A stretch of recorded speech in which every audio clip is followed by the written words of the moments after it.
করবো না। আর যে মুসলমানের সন্তান সে এরকম কাজ কোনোদিন করলে না, সে কোনোদিন এরকম কাজ করে না যে মানুষের কাছ থেকে টাকা পয়সা নিয়ে চিটারি বেইমানি করবো।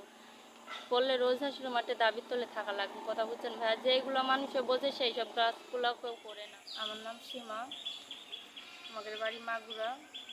আমি এরকম গরিব অসহায় প্রতিবেদনের সামনে নতুন এসে দাঁড়াইছি যে আমার একটা ছোট ভাই আছে আর আমি একা, আমার মা নাই বাবা নাই। একটা বাসা বাড়ি কাজ করি, কাজ করে কিছু টাকা বেতন পাই, ওই টাকা দিয়ে সংসারটা চালাইতে পারি না বলে আজকে প্রতিবেদনের সামনে এসে দাঁড়াইছি।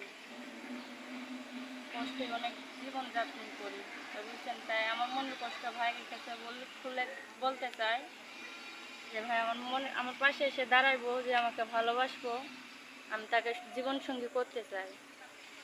আর মনের মতো একটা মানুষ খুঁজতেছে যে আমার পাশে এসে দাঁড়াইবো, আমি তার পাশে গিয়ে দাঁড়াইবো, বুঝছেন? তারপরে আমি খুব গরিব অসহায়, অনেক কষ্ট করছি আমার ছোট ভাইটাকে নিয়ে। মানুষের দূরে দূরে ঘুরে ঘুরে বেড়াইছি, মানুষের দূরে দূরে ঝেঁটালাতি খেয়ে বেড়াইছি।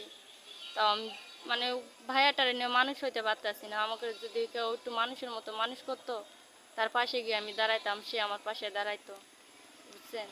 আচ্ছা ভাইয়া, আমার পাশে আইসা দাঁড়ায় এমন যদি কোনো ভাই থাকেন আমাকে সহযোগিতা করবেন, কথা বুঝছেন ভাইয়া?